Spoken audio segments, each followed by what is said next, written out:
साथियों, हम सभी सौभाग्यशाली हैं कि आज यहाँ पर अपने व्यक्तित्व को परिष्कृत करने के लिए कुछ विशेष चिंतन लेकर के यहाँ एकत्रित हो रहे हैं। आइए हम सभी क्रम का शुभारंभ करें। सभी नेत्र बंद कर लें। एक साथ एक स्वर में गायत्री महामंत्र का उच्चारण करेंगे। परमात्मा से भाव भरी प्रार्थना करें कि हम सबको सन्मार्ग की ओर, सत्कर्म की ओर, सद्भाव की ओर प्रेरित करें और हम सबका जीवन श्रेष्ठ सद्भावनाओं से संपन्न हो। ओम भूर्भुवः स्वः तत्सवितुर्वरेण्यं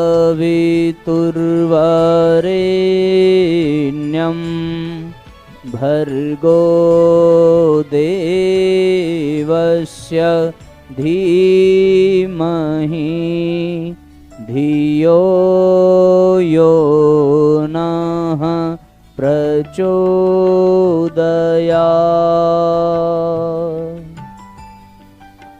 ओम सद्गुरु चरण कमलेभ्यो नमः।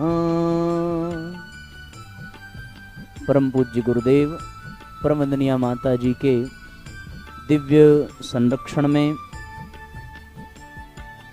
आपके इस विद्यालय के पवित्र प्रांगण में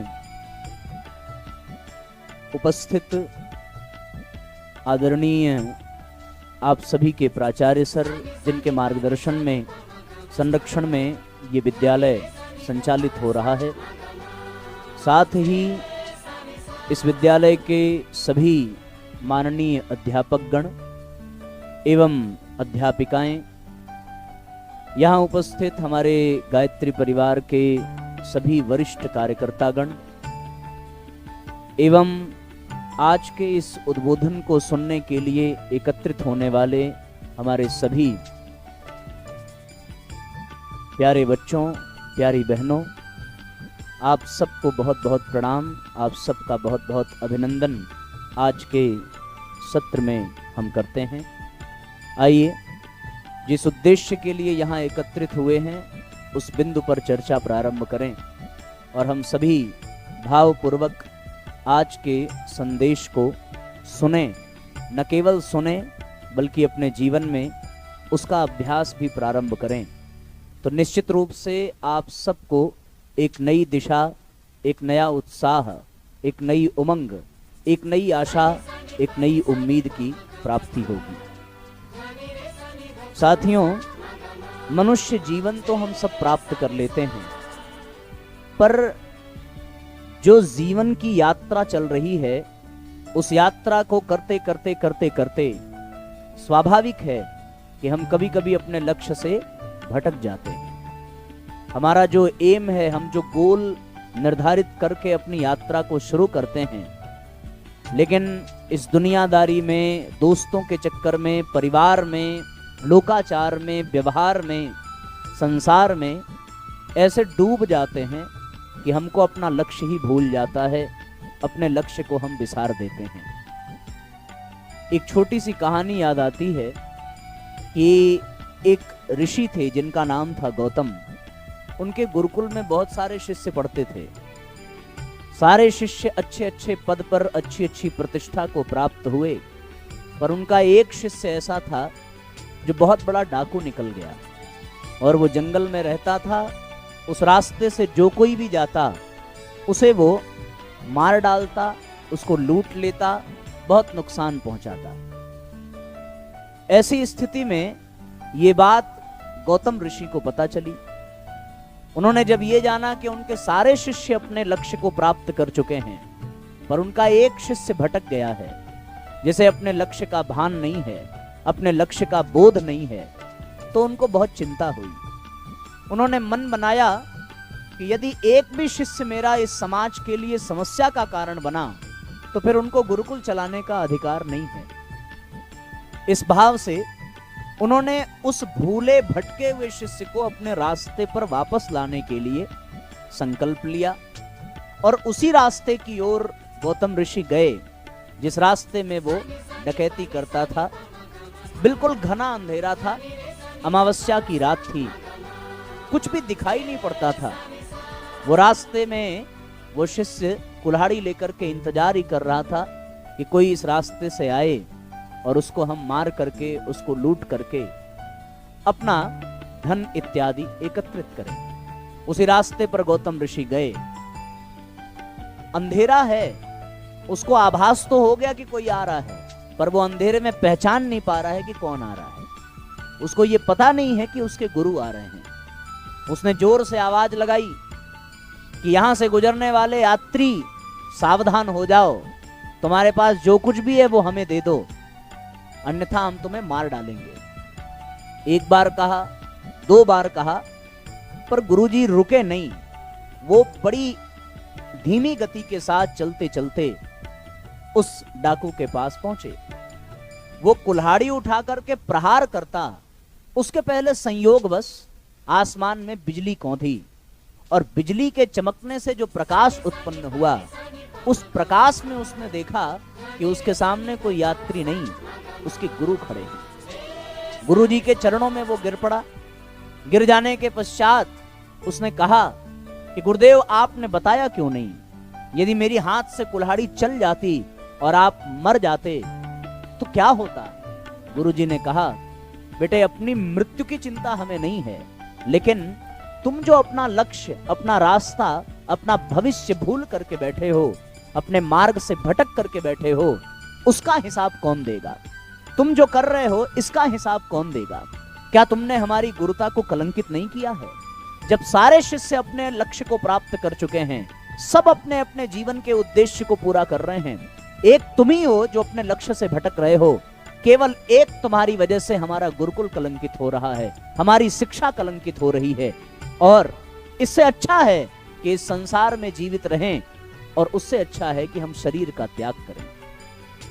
ये बात जब गुरुजी ने कही तो गौतम ऋषि की बात सुनकर के उसे ये बोध हुआ कि वो अपने आप को भूल चुका था, अपने लक्ष्य को भूल चुका था, अपने रास्ते से भटक चुका था, अपने उद्देश्य से हट चुका था। उसको बहुत ग्लानि हुई और उसने अपने गुरुजी के सामने ये संकल्प लिया कि जीवन में अपने लक्ष्य को प्राप्त करने के लिए वो फिर से अपनी यात्रा का शुभारंभ करेगा। साथियों, कहानी बताने का उद्देश्य बस इतना है कि हम सब भी आज इस भागदौड़ की जिंदगी में याद करिए कि कौन सा संकल्प लेकर आप इस विद्यालय में आए थे। क्या वो संकल्प हमेशा आपको याद है? क्या यहाँ आने के बाद दोस्तों में, साथियों में, खेलने में, कूदने में कहीं हम उस लक्ष्य को भूल तो नहीं गए? और जब हमारे एग्जाम होते हैं, जब हमें सर्टिफिकेट मिलता है, प्रमाण पत्र मिलता है, तो उस पर छपे हुए अंक हमें ये निर्देशित कर देते हैं कि वास्तव में हम जो लक्ष्य लेकर के आए थे, जिस लक्ष्य के साथ हमारे घर वालों ने हमें यहाँ भेजा था, हम उस लक्ष्य को भुला बैठे और मौज मस्ती में समय बीतता चला गया। एग्जाम देने के बाद फिर हमारे पास समय बचता नहीं है कि हम अपनी भूल को सुधार कर सकें। लक्ष्य सबका यही रहता है कि मैक्सिमम मार्क्स हम गेन करें। सबका उद्देश्य यही होता है कि हम सबसे आगे हों, अपनी हर कक्षा में हमारा स्थान पहला हो। यदि ये लक्ष्य सबके दिमाग में रहे तो मैं समझता हूं कि हर व्यक्ति पहला स्थान पा सकता है, कोई बहुत बड़ी बात नहीं है। मुझे अच्छे से याद है कि जब मैं एमएससी कर रहा था और हम लोगों के यहाँ जब यूनिट टेस्ट होते थे तो उसमें लगभग 5 से 7 विद्यार्थियों के बिल्कुल एक ही मार्क्स आते थे, क्योंकि हम सब एक ही नोट्स बनाते थे, एक ही से तैयारी करते थे और सबका यही लक्ष्य होता था कि अच्छे से अच्छा मार्क्स गेन किया जाए। पर यह संभव तब होता था जब हमारा लक्ष्य हमको हमेशा याद रहता था। हम सब लोगों ने अपना लक्ष्य बदल दिया है।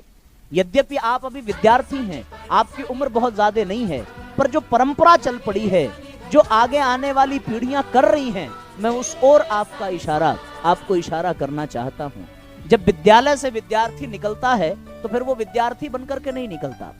विद्यालय में आया तो विद्यार्थी था, लेकिन विद्यार्थी के पश्चात जब वो विद्यालय छोड़ करके जाने लगता है तो वो केवल और केवल पैसे का पैकेज बन करके जाता है।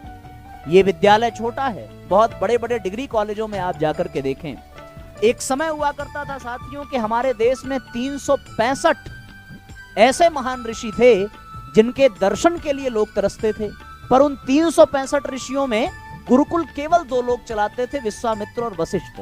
क्योंकि हमारे यहाँ शिक्षा के लिए जो मान्यता थी वो ये थी कि गुरुकुल वही चलाएगा जो अपने आचरण से अपने बच्चों को सिखा सके। ऐसा कोई तपस्वी हो जो अपने आचरण से शिक्षा प्रदान करे, गुरुकुल चलाने का अधिकार केवल उसी को था। पर आज की जो शिक्षा पद्धति है उसमें सारी मान्यताएं धूमिल पड़ गई हैं, सारे आदर्श किनारे कर दिए गए, सारा सिद्धांत चोटिल हो गया। आज के समय में वे लोग शिक्षा के जगत में कदम नहीं रखते जो अपने आचरण से सिखा सकें, बल्कि वे लोग शिक्षा के जगत में कदम रख रहे हैं जिनके पास बहुत सारा पैसा है। वो अपने पैसे को इन्वेस्ट करने के लिए स्कूल खोल देते हैं, कॉलेज खोल देते हैं और उस उद्देश्य से अछूते रह जाते हैं जिस उद्देश्य से विद्यालयों को स्थापित किया जाना चाहिए था। आज साथियों पैसे के उद्देश्य से विद्यालय खोले गए, पैसे के उद्देश्य से विद्यालय में पढ़ाया गया और विद्यार्थी भी पैसा पाने के उद्देश्य से ही पढ़ाई कर रहा है, जबकि विद्या प्राप्त करने का उद्देश्य था सारे बंधनों से मुक्त हो जाना, विद्या प्राप्त करने का उद्देश्य था सारे जंजालों से मुक्त हो जाना, सारी अज्ञानता से मुक्त हो जाना। लेकिन हम लोग अज्ञानता से मुक्त होने की बजाय उसमें और गहरे डूबते गए। एक छोटी सी कहानी याद आती है कि एक बार नाव पर कुछ शराबी बैठे, उन्होंने शराब पीना प्रारंभ किया और पूरी रात उन्होंने नाव चलाई। नशे में थे, अंधेरा था, वो नाव चलाते गए, उनको लगा कि अब तो वो बहुत दूर निकल गए होंगे। पर जब सवेरे उनकी आंख खुली और उन्होंने देखा कि उनकी नाव 1 इंच भी आगे सरक करके नहीं गई। क्यों नहीं गई? क्योंकि नाव है वो किनारे पर खूंटे से बंधी हुई थी। वो रात भर तैरते रहे, रात भर नाव को चलाते रहे, लेकिन उनकी नाव आगे न बढ़ सकी। कारण क्या था? क्योंकि वो एक ही स्थान पर बंधी रही। उसी प्रकार हम कितनी भी डिग्रियां प्राप्त कर लें, हम कितने भी सर्टिफिकेट कर लें, लेकिन हमारे चिंतन में यदि स्वार्थ ही रह गया, हमारा चिंतन यदि निकृष्टता में ही बंधा रह गया, हमारे चिंतन में कुप्रवृत्तियां ही रही, हमारे भीतर कुसंस्कार ही रहा, तो फिर हम कितने भी बड़े बच्चे बन जाएं, कितनी भी बड़ी डिग्री प्राप्त कर लें, हमारा जीवन वहीं का वहीं रह जाएगा। हम 1 इंच अपने आप को आगे नहीं बढ़ा पाएंगे। हमारा भविष्य जहां रहेगा वहां केवल अंधकार ही अंधकार दिखाई पड़ेगा। इसलिए साथियों, हमें विद्या इसलिए प्राप्त नहीं करनी थी कि हम केवल अच्छे से अच्छा पैसा कमा सकें। आप पैसा कमाने के लिए सब कुछ आज आदमी कर रहा है। वो न नीति का ध्यान करता है, न मर्यादा का ध्यान करता है, न धर्म का ध्यान करता है। एक ही प्रयास करता है कि अधिक से अधिक कितना वो एकत्रित कर ले, अधिक से अधिक वो कितना इकट्ठा कर ले। आपने महाभारत की कथा सुनी होगी। महाभारत की कथा में दुर्योधन के पास शांति दूत बनकर के भगवान कृष्ण गए और शांति दूत बनने के पश्चात दुर्योधन से एक ही बात कही कि न्याय तो ये कहता था कि आधा राज्य पांडवों को मिले, पर आधा राज्य नहीं दे सकते तो कम से कम 1 हिस्सा तो दे दो। 1 हिस्सा भी नहीं दे सकते तो कम से कम 5 गांव ही तुम्हें दे देना चाहिए। पर दुर्योधन ने क्या कहा? दुर्योधन ने एक ही बात कही कि सूच्यम क्रम नैव दास्यामि बिना युद्धेन केशव, बिना युद्ध के मैं सुई के नोक के बराबर भी जमीन नहीं दूंगा। और जब दुर्योधन मरा तो वो सुई भी अपने साथ नहीं ले जा पाया, सुई के नोक बराबर जमीन की तो बात ही छोड़ दीजिए। निष्कर्ष क्या निकला साथियों? निष्कर्ष ये निकला कि हम चाहे जितनी संपदा एकत्रित कर लें, हम चाहे जितना एकत्रित कर लें, लेकिन यदि हमारे व्यक्तित्व में परिवर्तन नहीं आ रहा है, यदि हमारे व्यक्तित्व का विकास नहीं हो रहा है, तो सारी संपत्ति, सारी संपदा हमारे लिए मिट्टी के समान हो जाती है, कुछ भी हासिल नहीं होता। एक राजा था, उसने बहुत सारे तरीके से अपना प्रभाव अपने राज्य में जमाने की कोशिश करने लगा। कुछ संतों को उसने बंदी बनाया और संतों को बंदी बना करके उसने अपराध प्रारंभ किया। संतों ने निवेदन किया कि आपको अपराध करना शोभा नहीं देता, आप ये क्यों करते हैं? बोला इसलिए करता हूं ताकि लोग हमसे डरें, लोग हमारे व्यक्तित्व से प्रभावित हो, लोग हमारा सम्मान करें। संतों ने कहा कि आपको जानने के लिए, आपका सम्मान करने के लिए कोई विशेष बात जानने की आवश्यकता नहीं है, मैं जानता हूं कि आपकी कीमत क्या है। उस राजा ने पूछा कि बताइए हमारी कीमत क्या है? संत ने कहा कि आपकी कीमत केवल 50 रुपए है। राजा ने कहा कि कैसी मूर्खता है, मेरी कीमत नहीं 50 रुपए है, मैंने तो 50 रुपए का केवल कुर्ता पहना है। संत ने मुस्कुराते हुए कहा कि मैं आपकी नहीं, आपके कुर्ते की कीमत बता रहा हूं, क्योंकि आपकी तो कोई कीमत ही नहीं है। जिसके जीवन में व्यक्तित्व ना हो, जिसके जीवन में सदाचार ना हो, जिसके जीवन में सद्भाव ना हो, उसका कोई कीमत हो नहीं सकता। हम यहाँ से विद्यालय से विद्या प्राप्त करके निकलें, और यदि हमारे भीतर केवल स्वार्थपरता हो, केवल प्रतिस्पर्धा हो, केवल संकीर्णता हो, तो साथियों हम कितने भी बड़े आदमी बन जाएं, कितने भी महान बन जाएं, लेकिन हमारा व्यक्तित्व खोखला का खोखला ही रहता है। एक और कहानी याद आती है साथियों कि एक बार एक आदमी रास्ते से जा रहा था, उसको रास्ते में पड़ा हुआ एक सोने का सिक्का मिला। वो अपने गुरु के पास गया और गुरुजी को देने लगा। गुरुजी ने उससे कहा कि भैया ये हमें नहीं चाहिए, इस दुनिया में जो सबसे गरीब आदमी हो उसको ले जा करके ये पैसा दे देना। तब से वो आदमी सबसे गरीब आदमी ढूंढने की कोशिश में लगा हुआ था। एक बार रास्ते से एक राजा और उसकी बहुत बड़ी सेना जा रही थी। रास्ते में राजा दिखा तो उसने राजा को प्रणाम किया, पूछा आप कहां जा रहे हैं? राजा ने कहा कि हमारा बहुत बड़ा साम्राज्य है, जहां तक दृष्टि जाती है वहां तक राज्य हमारा है, लेकिन एक और बात है कि अभी एक छोटा सा देश जिसको हम जीत नहीं पाए हैं, वो जीतना शेष रह गया है। हम उस पर चढ़ाई करने जा रहे हैं, हम उस पर आक्रमण करने जा रहे हैं और हम उसको जीतना चाहते हैं। आपको विश्वास नहीं होगा, उस आदमी ने अपनी जेब से सोने का सिक्का निकाला और निकाल करके उसने राजा के हाथ में पकड़ाया। राजा ने पूछा कि ये आप हमें क्यों दे रहे हैं? बोले हमारे गुरुजी ने कहा था कि दुनिया का जो सबसे गरीब आदमी होगा उसे ये सिक्का ले जा करके देना। उसने कहा कि आपको क्या लगता है कि मैं सबसे गरीब आदमी हूँ? जितनी आपकी औकात नहीं है उसके हजारों गुना औकात हमारी है। इतने घोड़े, इतने हाथी, हम सोने चांदी के बर्तनों में भोजन करते हैं, हमारे यहाँ दीवालों में बड़े मूल्यवान रत्न लगे हैं, चंदन की किवाड़ लगी है, पूरा साम्राज्य है, और आप हमें गरीब कहते हैं। उस व्यक्ति ने कहा कि राजन, मैं आपके संपदा को देख करके आपको गरीब नहीं कह रहा, बल्कि आपके व्यक्तित्व को देख करके आपको गरीब कह रहा हूं कि जितनी संपत्ति आपके पास है उसके बाद भी आप एक छोटे से देश को जीतने की इच्छा को दबा ना सके, इसलिए आपसे बड़ा गरीब, आपसे बड़ा खोखला व्यक्तित्व और किसका होगा। ये साथियों कहानियों का आशय क्या है? कहानियों का आशय केवल इतना है कि जीवन में सब कुछ पैसा नहीं हो सकता। जीवन में ये तय है, इसमें कोई संदेह नहीं है कि पैसा अपने आप में एक बहुत बड़ी शक्ति है, लेकिन आप विचार करके देखिए, आप पैसा इकट्ठा करते हैं किसके लिए? वस्तुओं को खरीदने के लिए। लेकिन एक समय ऐसा आता है कि आप अपने वस्तुओं को भी दांव पर लगाने से पीछे नहीं हटते, क्योंकि आपके घर में कोई चोर आ जाए, कोई डकैत आ जाए और पैसे से आपने जितनी मूल्यवान वस्तुएं खरीदी हैं, आप अपनी जान बचाने के लिए उन वस्तुओं को कुर्बान करने में पीछे नहीं हटेंगे। इसलिए पैसे से ज्यादा कीमती वस्तु है, पर वस्तु से ज्यादा कीमती जीवन है। लेकिन जीवन से भी ज्यादा कीमती क्या है? जीवन से भी ज्यादा कीमती है साथियों अपना विचार, और विचार से भी ज्यादा कीमती है विवेक, क्योंकि विवेक से ही व्यक्तित्व का निर्माण होता है। यदि जीवन में हम अपना व्यक्तित्व निर्धारित न कर सके तो हमें कितनी भी डिग्री मिल जाए, कितना भी पैसा मिल जाए, कितनी भी प्रतिष्ठा मिल जाए, कुछ भी प्राप्त होने वाला नहीं है। एक विद्यार्थी ने विद्यालय में चोरी किया। उसके अध्यापक उसके पिता के पास गए और जाकर के पिता से कहने लगे कि आपके बच्चे ने चोरी की। अब पिता ने बच्चे को डांटना शुरू किया कि तुमने चोरी क्यों की? मैं खुद ऑफिस से कितनी अच्छी अच्छी चीजें तुम्हारे लिए उठा करके ले आता हूं और तुम चोरी कर रहे हो विद्यालय में।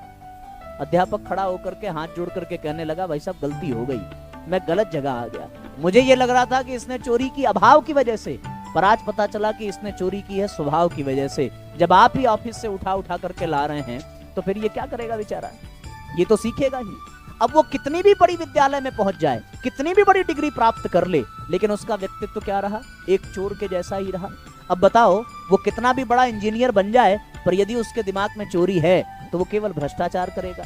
यदि वो कितना बड़ा डॉक्टर बन जाए पर उसके दिमाग में चोरी है तो साथ ही वो किडनी चुराएगा, लीवर चुराएगा, आंखें चुराएगा, यही चुराएगा, और अपने साथ साथ अपने पेशेंट का भी जीवन बर्बाद कर देगा। आप सब जानते हैं, बस मैं केवल इशारा कर रहा हूं। साथियों, एक और घटना मुझे याद आती है। लंदन की बात है। लंदन में एक आदमी था जो बहुत पैसे वाला था, सभी धन पशुओं में उसका अपना एक स्थान था।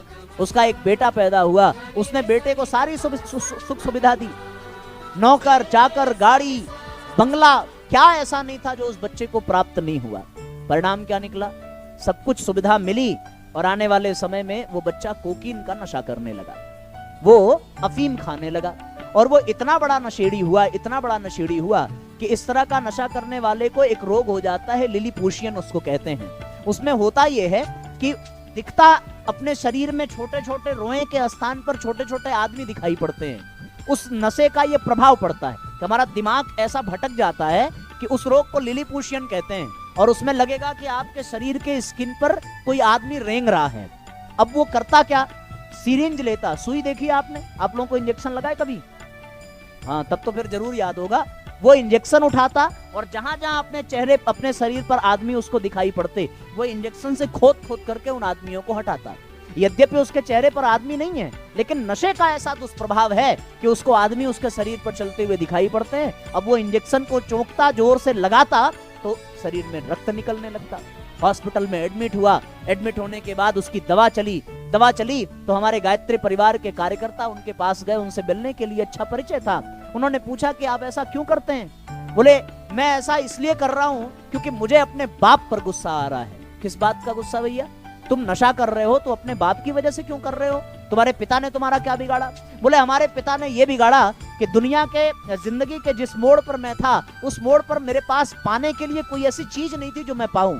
दुनिया के सबसे बड़े विश्वविद्यालय का मैं स्टूडेंट था, दुनिया की सबसे बड़ी डिग्री मेरे पास थी, दुनिया की सबसे बड़ी महंगी गाड़ी मेरे पास थी, मुझे किसी भी चीज के लिए पुरुषार्थ नहीं करना पड़ा। यदि मेरे पिता ने मुझे अवसर दिया होता पुरुषार्थ करने का तो मुझे आज ये प्राप्त न होता, मैं भी अपनी जिंदगी में कुछ कर पाता।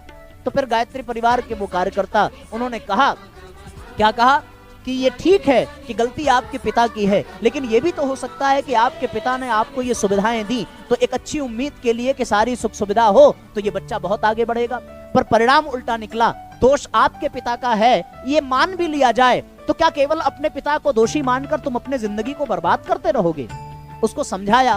3 साल के बाद दक्षिण अफ्रीका से उन्होंने पत्र लिखा हमारे गायत्री परिवार के वरिष्ठ कार्यकर्ता को, जो इस समय देव संस्कृत विश्वविद्यालय के प्रतिकुलपति हैं, परम आदरणीय डॉक्टर चिन्मय पंड्या जी।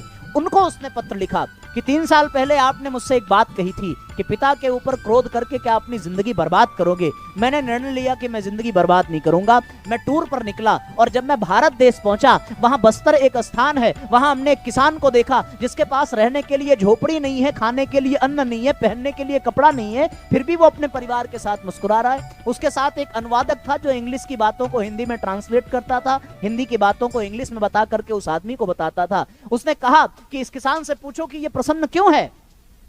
तो उस अनुवादक ने पूछा, किसान ने कहा कि कौन कहता है कि मेरी प्रसन्नता के लिए मुझे बंगला, गाड़ी, मकान, पैसा, धन, दौलत, अन्न चाहिए। मैं इसलिए प्रसन्न हूं क्योंकि मेरा परिवार मेरे साथ है।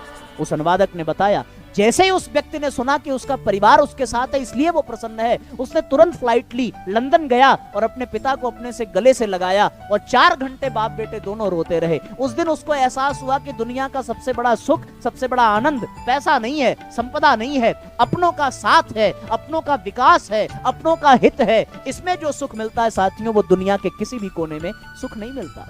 और हम लोग जब यहाँ से विद्या अर्जन करके जा रहे हैं तो हमें ये सोचना चाहिए कि क्या हम परिवार से दूर तो नहीं हो रहे, क्या हम परिवार को बर्बाद तो नहीं कर रहे, क्या हमने अपने माँ बाप के द्वारा दिए गए छूट, दिए गए पैसे, दिए गई सुविधा का दुरुपयोग तो नहीं किया।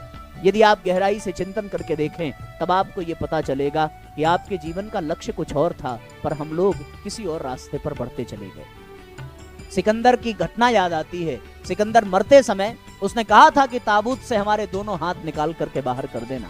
आदमी इतनी तृष्णा, इतनी भूख में पड़ा हुआ है कि उसे हर समय केवल अधिक से अधिक पैसा ही चाहिए। आप किसी विद्यार्थी से उठा करके पूछें, भैया आगे चल करके क्या बनोगे, कहेगा डॉक्टर बनेंगे। क्यों बनोगे? पैसा कमाएंगे। पूछेगा क्या बनोगे, इंजीनियर बनेंगे। क्यों बनोगे? पैसा कमाएंगे। हर आदमी पैसे के पीछे भाग रहा है, पर आप गहराई से चिंतन करके देखिए, क्या पैसे के पीछे भागने के लिए हमें विद्यालय आना था? क्या पैसे के पीछे भागने के लिए हमें स्कूल में आना था? आप दुनिया की बड़े से बड़ी डिग्री प्राप्त कर लें, लेकिन आपको यह पता ना हो कि थूकना कहाँ है, डस्टबिन में कूड़ा कैसे फेंकना है, तो आपकी सारी डिग्री बेकार हो जाती है। आप बड़े से बड़ी IIT की डिग्री प्राप्त कर लीजिए, पर आपको अपने घर के दीवार में बल्ब बदलने का ज्ञान ना हो तो सारा ज्ञान निरर्थक हो जाता है, बेकार हो जाता है। इसलिए साथियों, बार बार एक ही बात के लिए ये सारी भूमिका बनाने का मैं प्रयास कर रहा हूं, और वो ये है कि हम कुछ भी कर लें सब बेकार है, लेकिन यदि हमने अपने व्यक्तित्व को परिष्कृत कर लिया, अपने विचारों को संयमित कर लिया, अपने चरित्र को उत्कृष्ट बना लिया, तो निश्चित रूप से हमारा ये जीवन धन्य हो जाएगा और हमारा जीवन लक्ष्य हमें आसानी से प्राप्त हो जाएगा। केवल और केवल अपने व्यक्तित्व को प्राप्त करने की आवश्यकता है, और व्यक्तित्व को जागृत करने के लिए साथियों हमें भारतीय संस्कृति की ओर लौटने की आवश्यकता है, हमें भारतीयता की ओर लौटने की आवश्यकता है। एक घटना याद आती है कि जब 4 से 5 साल बाद स्वामी विवेकानंद भारत देश वापस लौटे और कोलंबो पर आकर के उनका जब जहाज किनारे लगा तो पश्चिम बंगाल के सैकड़ों लोग उनका स्वागत करने के लिए पहुंचे थे। एक पत्रकार ने उनसे पूछा कि 4 साल आप भारत से दूर रहे, तो भारत के दूर रहने पर आपको क्या मिला? विदेशियों को तो आपसे बहुत मिला, योग के सूत्र मिले, ब्रह्म सिद्धांत मिले, वेद वेदांत मिले, पुराणों की कथा उनको प्राप्त हुई होगी, ज्ञान मिला होगा, लेकिन आपको इन 4 साल में क्या मिला? स्वामी विवेकानंद ने मुस्कुराते हुए कहा कि भारत में रहकर के जिन बातों को मैं केवल अंधविश्वास के आधार पर मान लेता था, विदेशों में जाकर के मुझे पता चला कि वो बातें बिल्कुल सत्य हैं, और मैं प्रमाण के आधार पर कह सकता हूं कि वास्तव में भारत जैसा कोई देश नहीं है। क्योंकि जो आध्यात्मिकता के शिखर को छूना चाहता है उसे अपने पूरी जीवन यात्रा में कम से कम एक बार भारत की धरती पर अवश्य जन्म लेना पड़ेगा, क्योंकि अध्यात्म के पथ पर चलने के लिए जिस सिद्धांत जिस ज्ञान की आवश्यकता है वो दुनिया के किसी भी कोने में नहीं मिलती, केवल और केवल भारत देश में मिलती है। जो संस्कार की भूमि भारत में है वो कहीं अन्यत्र नहीं है। जितने महापुरुष, जितने ऋषि मुनि, तपस्वी, सिद्ध, संत, योगी इस धरती पर जन्म लेकर के आए, वो दुनिया की किसी भी कोने की धरती को वो सौभाग्य प्राप्त नहीं हुआ। हमारा वो देश है जिस धरती पर भगवान को खुद अवतार लेना पड़ा, और अवतार लेकर के उनको भी ऋषियों के सानिध्य में जाकर के शिक्षा ग्रहण करनी पड़ी, तब जाकर के साथियों हमारे यहाँ ये भारतीय संस्कृति निकल करके आती है। हमें अपनी संस्कृति की ओर वापस लौटने की आवश्यकता है, और हमारी संस्कृति में बहुत सारी चीजें हैं। आप किसी एक चीज को उठा करके अपने जीवन यात्रा को प्रारंभ करें तो आप अपनी संस्कृति को समझ पाएंगे। सबसे बड़ी बात यह साथियों कि दुनिया की किसी भी संस्कृति में प्रणाम करने की परंपरा नहीं है, पर हमारे भारत देश में सबसे बड़ी परंपरा यही है कि हम लोग अपनी संस्कृति में एक दूसरे को प्रणाम करते हैं, अपने बड़ों को प्रणाम करते हैं, अपने छोटों को प्रणाम करते हैं, सबको सम्मान देते हैं। हमें अपने आप से प्रश्न पूछना चाहिए कि क्या ये प्रणाम करने की परंपरा हमारे पास है या नहीं? क्या हम सवेरे जब सो करके उठते हैं तो धरती माता को प्रणाम करते हैं कि नहीं? पर्वतों को प्रणाम करते हैं कि नहीं? वृक्षों को प्रणाम करते हैं कि नहीं? नदियों को प्रणाम करते हैं कि नहीं? माँ बाप को प्रणाम करते हैं कि नहीं? अपने गुरुजनों को प्रणाम करते हैं कि नहीं? ये प्रणाम करने की परंपरा केवल चेतना युक्त प्राणियों की नहीं, बल्कि नदियों, वृक्षों, पहाड़ों को भी प्रणाम करने की परंपरा हमारे यहाँ है। रास्ते में पड़े हुए पत्थर को कंकड़ को यदि प्रणाम कर लिया जाए तो वो कंकड़ भी शंकर बन जाता है। आप कल्पना करके देखिए, बहती हुई जल की धारा को प्रणाम करिए तो वो नदियां मां बन जाती हैं। अन्न और जल प्रदान करने वाली धरती को प्रणाम करें तो ये धरती ग्रह नहीं, हमारे लिए माता की भूमिका निभाती है। और साथियों, जन्म देने वाले माँ बाप को प्रणाम करें तो वो माँ बाप पैसा पैदा करने की मशीन नहीं, बल्कि हमारे लिए भगवान बन जाते हैं। इसलिए साथियों, जीवन में प्रणाम करने की परंपरा अत्यंत आवश्यक है। महाभारत की एक घटना याद आती है। मैं भारतीय संस्कृति के उन सूत्रों की ओर आपको इशारा कर रहा हूं जिन सूत्रों को हम बड़ी सहजता से अपना सकते थे, पर जिंदगी की चकाचौंध में, भाग दौड़ में हम उन सूत्रों से अछूते रह गए। और उनमें पहला सूत्र प्रणाम करने का। महाभारत की एक घटना याद आती है कि पितामह भीष्म ने प्रण लिया कि मैं आज इस धरती को पांडवों से विहीन कर दूंगा। भगवान कृष्ण के पास सब लोग गए, पूछा क्या करें? बोले एक ही काम करना पड़ेगा, और ये कि पितामह भीष्म को जाकर के प्रणाम करना पड़ेगा। बोले प्रणाम करने से कैसे काम चलेगा? प्रणाम करने से कैसे काम चलेगा? ये सबने पूछा तो भगवान कृष्ण ने योजना बनाई और द्रौपदी को पितामह के सामने प्रणाम करने के लिए भेज दिया। उस समय पितामह भीष्म संध्या वंदन कर रहे थे, पीछे से द्रौपदी ने बिना कुछ बोले प्रणाम किया। पितामह भीष्म ने सोचा कि होगा कोई कौरवों का ही, उन्होंने सौभाग्यवती होने का आशीर्वाद दिया। तब द्रौपदी ने कहा कि पितामह आपने सौभाग्यवती होने का आशीर्वाद तो दे दिया, पर मेरा सौभाग्य तो तब रहेगा जब पांडव जीवित रहेंगे। पितामह भीष्म मुड़े, पीछे मुड़कर के देखा द्रौपदी खड़ी थी। मुस्कुराते हुए उन्होंने इतना ही कहा कि द्रौपदी, तुझे जिसने यहाँ भेजा है वो कहाँ है? मुझे बस इतना बता दे। इतने में भगवान कृष्ण मुस्कुराते हुए उनके कक्ष में प्रवेश करते हैं और पितामह भीष्म ने कहा कि हे गिरधारी, आपने तो हमें बड़े विचित्र कंडीशन में फंसा दिया। भगवान कृष्ण ने द्रौपदी से इतना ही कहा कि द्रौपदी, जिस तरह से तुमने आज प्रणाम किया है, यदि यही प्रणाम तुमने प्रतिदिन पितामह को किया होता तो आज महाभारत का ये दृश्य देखने को नहीं मिलता। ये प्रणाम की शक्ति है साथियों। आप दुनिया में कितना भी बड़ा कर्कश आदमी हो, कितना भी बड़ा अहंकारी हो, कितना भी बड़ा उद्दंडी हो, कितना भी बड़ा अहित करने वाला हो, यदि आप उसको झुक करके प्रणाम कर लें तो बिना मन के सही पर उसके मुख से आशीर्वाद अवश्य निकलेगा। और शास्त्र ये कहता है कि आशीर्वाद प्राप्त करने के पश्चात, प्रणाम करने के पश्चात हमें कम से कम 4 चीजें मिलती हैं। आयुर्विद्या यशो बलम नित्य वृद्धोपसेविनः। जब हम वृद्धों की सेवा करते हैं, प्रणाम करते हैं, तो कम से कम ये 4 चीजें तो अपने आप मिल जाती हैं। क्या मिलती है? आयु मिलती है, विद्या मिलती है, यश मिलता है, और ये सारी चीजें हमें अपने आप प्राप्त होती चली जाती हैं, बल मिलता है। इसलिए साथियों, आज हमें अपने घरों में अपने बच्चों को प्रणाम करने की शिक्षा पहले देनी चाहिए। हमारे यहाँ ये परंपरा थी। कौन सी परंपरा? कि जब हमारे नेत्र खुलते थे तो धरती पर पैर रखने से पहले धरती माता को प्रणाम किया जाता था, और ये कहकर के प्रणाम किया जाता था कि समुद्र वसने देवी पर्वत स्तन मंडले विष्णु पत्नी नमस्तुभ्यम पादस परसे क्षमस्व में। ये कहा जाता था कि हे माता, आपके ऊपर तो सागर और नदियों और पर्वतों को आपने धारण किया है, हमारी व्यवस्था है कि हम आपके ऊपर अपना पैर रख रहे हैं, हमें आशीर्वाद दीजिए, हमें क्षमा करिए। इस भाव से हमने धरती की पूजा की थी। पर आज की शिक्षा पद्धति ने धरती को प्लेनेट बता दिया। बोले सौर मंडल का एक हिस्सा है, धरती एक ग्रह है, और ग्रह की पूजा के लिए आदमी इधर उधर भागता रहता है। धरती ग्रह नहीं है। हमने प्रणाम करना छोड़ दिया तो धरती हमारे लिए क्या हो गई? ग्रह बन गई।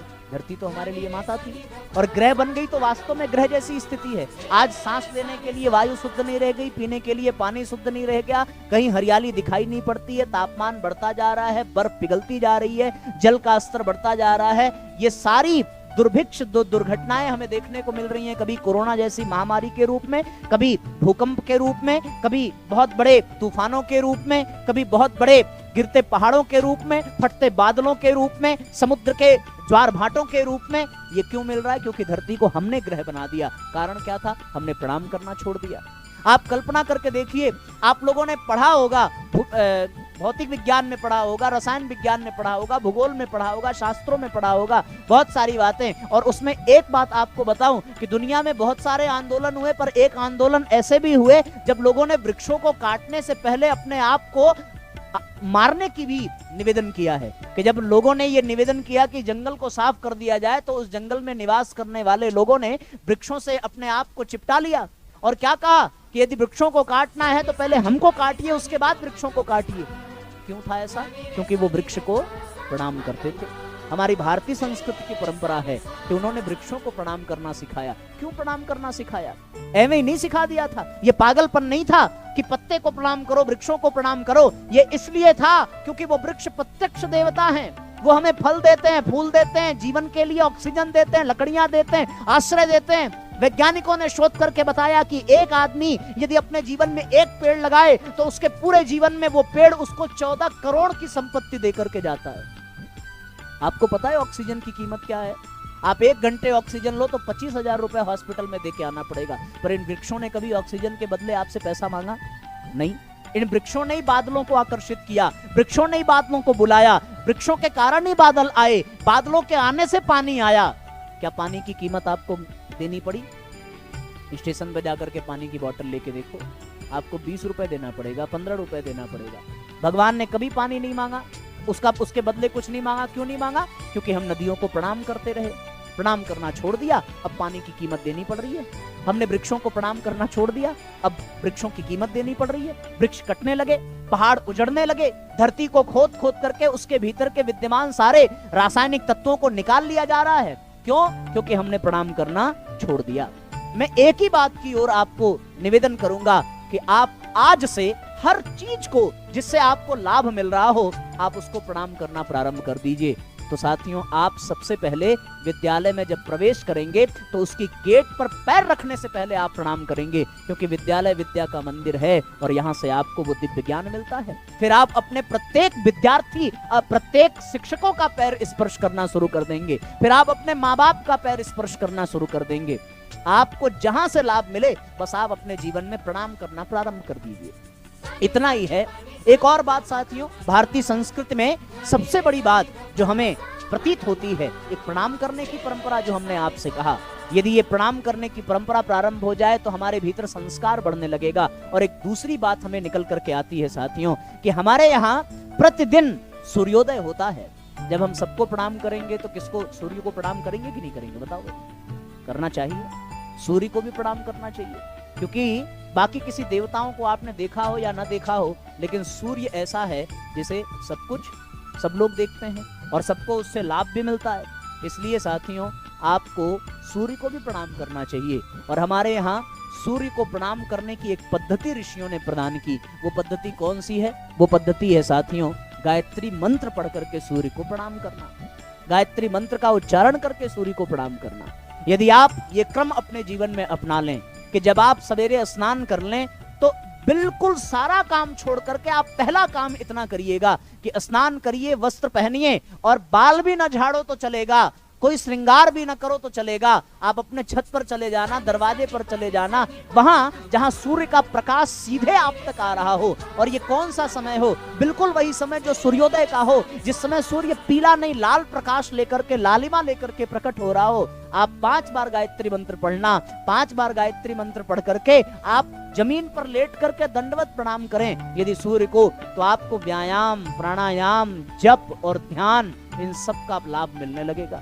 हमारे यहाँ सूर्य नमस्कार है ना, सूर्य नमस्कार यानी सूर्य को प्रणाम करना, और एक विधि से प्रणाम करना तो वो व्यायाम बन जाता है, एक विशेष पद्धति से प्रणाम करना वो प्राणायाम बन जाता है, एक मंत्र का उच्चारण करते हुए प्रणाम करना वो जप बन जाता है, और नेत्र बंद करके सूर्य को देखने का प्रयास करना वो ध्यान बन जाता है। ये सब भारतीय संस्कृति के अंग हैं। हम लोग ने अपने भारतीय संस्कृति के सूत्रों को ठुकरा दिया, ना हमने ध्यान किया, ना हमने जप किया, ना हमने प्रणाम किया, ना हमने व्यायाम किया, ना हमने योग किया, ना प्राणायाम किया, और हम भारतीय संस्कृति से अलग होते चले गए। तो आपको साथियों मैं बस इतना ही निवेदन करूंगा कि आप एक तो प्रणाम करने की परंपरा शुरू करें, और दूसरा सब कुछ प्रणाम करने के साथ साथ भगवान सूर्य को भी प्रणाम करें, क्योंकि सूर्य जैसी तेजस्विता पानी है तो सूर्य के सामने खड़े होकर के आपको गायत्री मंत्र का उच्चारण करना पड़ेगा। आपकी जब विद्यालय में प्रार्थना होती होगी तो गायत्री मंत्र पढ़ाया जाता है, बोला जाता है ना? कभी सोचा आपने कि क्यों बोला जा रहा है? ये विचार करने की बात है। वो इसलिए बोला जाता है क्योंकि गायत्री मंत्र का उच्चारण करने से, गायत्री मंत्र के उच्चारण से हमारे चारों तरफ एक आकर्षण शक्ति पैदा हो जाती है। आकर्षण शक्ति मतलब समझते हैं ना, अट्रैक्शन है ना, अट्रैक्शन की पावर पैदा होती है। और वो अट्रैक्शन क्या खींचता है अपनी ओर? चुंबक तो लोहे को खींचता है, ठीक है ना? जो भिखारी है वो भोजन को खींचता है, जो प्यासा है वो पानी को खींचता है, सब एक दूसरे को खींच रहे हैं। लेकिन गायत्री मंत्र क्या खींचता है? गायत्री मंत्र का जब आप उच्चारण करें तो वो सूर्य के प्रकाश को खींचता है। और गायत्री मंत्र और क्या खींचता है? गायत्री मंत्र सद्गुणों को खींचता है। वातावरण में जितने भी सद्गुण विद्यमान हैं, गायत्री मंत्र खींचता है उसको, और खींच करके आपके शरीर में उसको प्रवेश करा देता है। फिर आप अपने आप सद्गुणी बन जाएंगे। एक और बात, गायत्री मंत्र केवल खींचता ही नहीं है, गायत्री मंत्र कुछ भगाता भी है। आपने चुंबक को देखा होगा, उसके दूसरे पोल से यदि लोहे को स्पर्श कराया जाए तो वो खींचने की बजाय लोहे को दूर भी करता है, होता है ना? गायत्री मंत्र में भी 2 पोल हैं। एक पोल तो खींचता है अपनी ओर सूर्य के प्रकाश को, सूर्य की ऊर्जा को, सद्गुणों को, सत्प्रवृत्तियों को, सकारात्मकता को, दैवी अनुग्रह को, भगवान की कृपा को, गुरुजनों के आशीर्वाद को, सौभाग्य को, सुअवसर को, ये सब गायत्री मंत्र खींचता है। लेकिन गायत्री मंत्र कुछ निकाल करके भगाता भी है, और वो क्या है साथियों? वो है हमारे भीतर के दुर्गुण, दुष्प्रभाव, व्यसन, नशा, अहंकार, काम, क्रोध, स्वार्थ, ये सारी दुष्प्रवृत्तियों को गायत्री मंत्र भगाता है। आप जान लेना। जिनको अच्छा, गुस्सा किसको किसको आता है? हाथ उठाओ जरा। अरे सब गुस्से वाले पड़े हैं भाई, हमको तो बहुत संभाल के रहना पड़ेगा यार, आपसे तो बड़ा खतरा है। तो इसलिए हमसे कोई गलती हो जाए, हाथ नीचे करो भाई, इसलिए हमसे कोई गलती हो जाए तो आप लोग नाराज मत होना, गुस्सा मत होना। अच्छा, गुस्से को कम करना कितने लोग चाहते हैं? हाथ उठाओ जरा। सब लोग चाहते हो ना? आपको एक दवा बताते हैं, हाथ नीचे करो। आप यदि गुस्से को कम करना चाहते हैं तो आपको 3 टाइम एक दवा लेनी पड़ेगी। पता है कौन सी दवा? फ्री ऑफ कास्ट वो दवा दे रहे हैं। आप एक काम करना कि आपको जब भी प्यास लगे, जब भी प्यास लगे, कम से कम सुबह, दोपहर, शाम 3 बार तो आप पीते ही होंगे, कितना भी बिजी शेड्यूल हो, पानी तो हर कोई पीता है। पर जब ग्लास का पानी आप ले लीजिए तो कभी खड़े होकर के मत पीजिएगा, पहली बात। क्योंकि खड़े होकर पानी पीने से पानी का प्रहार किडनी पर पड़ता है और उससे किडनी में डैमेज होने का खतरा रहता है। इसलिए जब भी पानी पियो बैठ करके पानी पीना। और क्रोध को कम करने की दवा की शुरुआत अब होती है, क्योंकि सारी दवा तो पानी के साथ ही लेनी पड़ती है। आप कभी बिना पानी के दवा नहीं ले सकते। ले सकते हो क्या?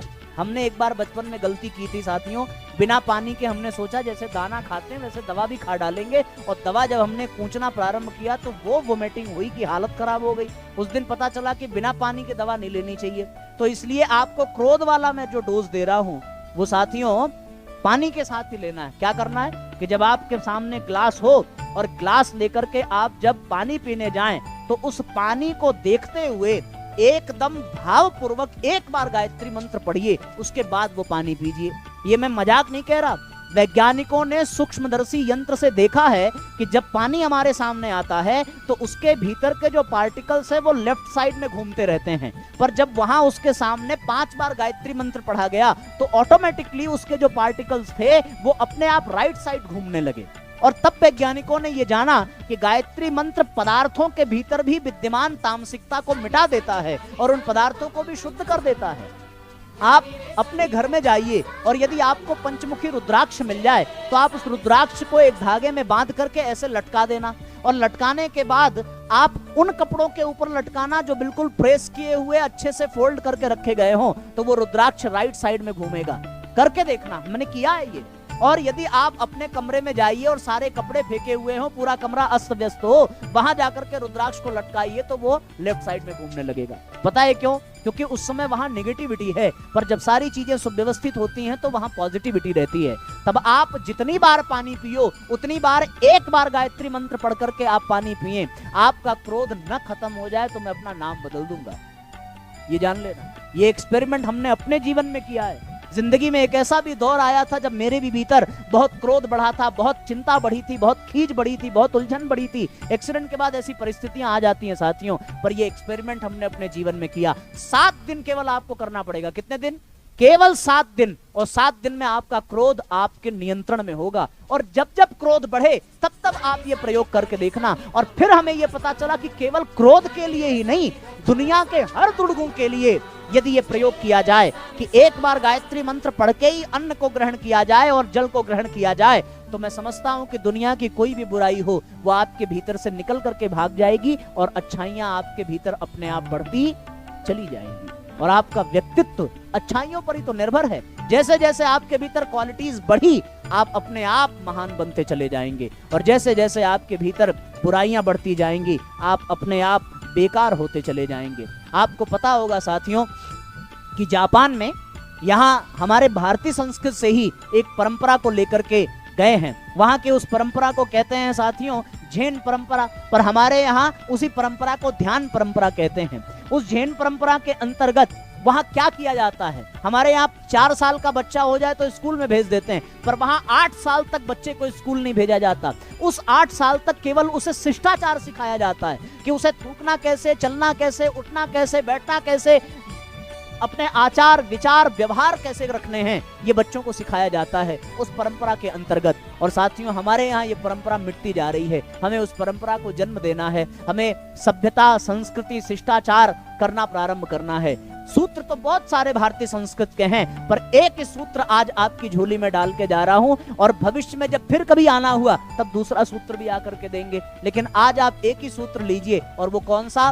प्रणाम करने का। सबको प्रणाम करना है जिससे आपको लाभ मिल रहा है। और दूसरा कि जब सबको करेंगे तो सूर्य को भी प्रणाम करें। प्रणाम करेंगे तो आपको साथियों गायत्री मंत्र पढ़ना पड़ेगा, फिर आपको हर चीज प्रणाम करनी पड़ेगी, क्योंकि केवल हम ही ऐसे हैं जो केवल ले रहे हैं, बाकी सारी चीजें हमको दे रही हैं। आप वृक्षों के पास जाइए, बताओ वृक्ष लेते हैं कि देते हैं? बोलो जल्दी, जरा जोर से बोलना, बहुत सारे लोग बैठे हैं, आवाज कम आ रही है। नदियां देती हैं कि लेती हैं? सूर्य देता है कि लेता है? गाय देती है कि लेती है? सब देते हैं। दुनिया में जितनी भी चीजें हैं सब देती हैं। हमारे गुरुजन ले रहे हैं कि दे रहे हैं? और हम लोग क्या कर रहे हैं? हम लोग वृक्षों से भी ले रहे हैं, नदियों से भी ले रहे हैं, पहाड़ों से भी ले रहे हैं, सूर्य से भी ले रहे हैं, गाय से भी ले रहे हैं। आप कहोगे साहब हम गाय को भूसा देते हैं तब दूध मिलता है, हम आपको भूसा दें, आप दूध दे पाओगे? कभी नहीं दे पाओगे, कभी नहीं मिल पाएगा। क्यों? क्योंकि हम केवल लेना जानते हैं और यदि हम लेना जानते हैं तब भगवान ने हमसे कहा कि लो, बुराई नहीं है, तुम सब हमारे बच्चे हो, अवश्य ले लो, लेकिन जिससे लो उसे प्रणाम जरूर करना, वो विनम्रता के साथ धन्यवाद जरूर देना। ये प्रणाम की पद्धति हमारे भारतीय संस्कृति की शुरुआत है। यहीं से हमारे भीतर विनम्रता आती है, यहीं से हमारे भीतर कृतज्ञता आती है, यहीं से हमारे भीतर साधुता आती है, यहीं से हमारे भीतर सज्जनता आती है, तब जाकर के साथियों बात बनेगी। और आपके लिए हम लोग यहाँ पर एक चार्ट लेकर के आए हैं, इसको दिनचर्या चार्ट कहते हैं।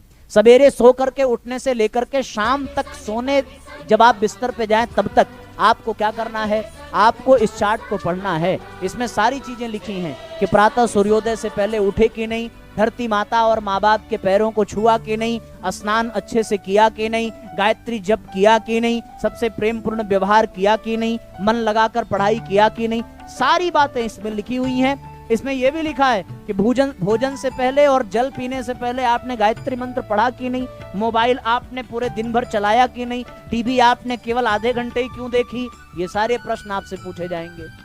बात समझ में आ रही है ना? हाँ, आपके मुस्कुराते चेहरे समझ रहे हैं कि हम कुछ व्यंग कह रहे हैं। इसलिए साथियों सारी बात इसमें लिखी हुई है और आप इसके अनुसार यदि अपने जीवन को, अपनी दिनचर्या को बनाएंगे तो आपके जीवन में, आपके व्यक्तित्व में परिष्कार होगा और आपके जीवन में भारतीय संस्कृति उतरती चली जाएगी। एक अंतिम कहानी बता करके, और उसके पहले मैं आपको एक और बात बताऊं कि जिन लोगों को अंदर से इच्छा जगे और वास्तव में वो अपने भीतर सद्गुणों को बढ़ाना चाहते हैं, तो हमारे गायत्री परिवार के ओर से एक यहाँ पर पत्रिका आई है जो है गायत्री मंत्र लेखन। आप इसको भी ले सकते हैं। इसका मूल्य 10 रुपए है, पर हमारे गायत्री परिवार के कार्यकर्ताओं ने इसको आधे मूल्य पर देने का मन बनाया। आधा मूल्य वो अपने जेब से देंगे। आपको ये 5 रुपए में एक पत्रिका मिलेगी और यहाँ पर आप कुछ नहीं करना है। इसमें गायत्री मंत्र लिखा है। आप प्रतिदिन पढ़ने से पहले 5 से 11 बार गायत्री मंत्र प्रतिदिन लिखना प्रारंभ करिए। आप साथियों ये एक प्रयोग अपने जीवन में करके देखना। अगर आपको लाभ मिले तो आप आगे करना, ना मिले तो छोड़ देना, कोई बाउंडेशन नहीं है। लेकिन मेरा दावा है कि जब सबको लाभ मिला है तो आपको भी लाभ मिलेगा। जो गायत्री मंत्र की पत्रिका लेंगे उनको फ्री में ये चार्ट मिलेगा, इसका कोई मूल्य आपसे लिया नहीं जा रहा है। तो आप साथियों इस क्रम को अपने जीवन में अपनाइए। और मैं एक ही बात आपसे कहूंगा कि विवेकानंद जब कश्मीर पहुंचे और कश्मीर पहुंच करके उन्होंने माता का एक मंदिर देखा जिसको मुगलों ने तोड़ दिया था, नष्ट कर दिया था, बेकार कर दिया था। विवेकानंद के मन में एक विचार आया कि मैं इस मंदिर का निर्माण करूंगा। इधर विचार आया नहीं था कि साक्षात मां प्रकट हो गई और माता ने क्या कहा कि मंदिर मेरा, तुड़वाया किसने? मैंने। बनवाने वाला तू कौन होता है? तुझे जिस काम के लिए भेजा है वो काम कर। और किस काम के लिए भेजा है? इस काम के लिए भेजा है कि तुझे मंदिर नहीं पूरे भारत को बनाना है। इसलिए साथियों हम यहाँ से जब शिक्षा लेकर के निकलें और दुनिया के किसी भी कोने में हो, आप विदेश जाइए, खूब बड़ी तरक्की करिए, लेकिन हर जगह से जाकर के जब आप लौटें तो आपका एक ही उद्देश्य होना चाहिए कि हमें राष्ट्र के लिए जीना है, भारत देश के लिए जीना है, भारतीय संस्कृति के लिए जीना है और अपने जीवन का बड़े से बड़ा हिस्सा कम से कम भारत माता के उत्थान के लिए, राष्ट्र के निर्माण के लिए लगाना है। इन्हीं भावनाओं के साथ आज के सत्र को विराम देते हैं। कोई बात यदि चुभ गई हो तो उसके लिए आप क्षमा करें, पर अंतिम निवेदन ये कि आप प्रतिदिन गायत्री मंत्र लेखन और प्रतिदिन भोजन और जल से पहले आप गायत्री मंत्र पढ़िए। कुछ भी खाना बिना गायत्री मंत्र पढ़े मत खाना। आप कुरकुरे भी खा रहे हैं फाड़ करके ना, तो गायत्री मंत्र पढ़ के। आप शराब तो आप लोग नहीं पीते हो ना? पीते हो क्या? नहीं। आप पानी भी पीते हो गायत्री मंत्र पढ़ के। जो लोग खाते पीते होंगे वो सब गायत्री मंत्र पढ़ करके, इतना तो काम आपको करना ही पड़ेगा।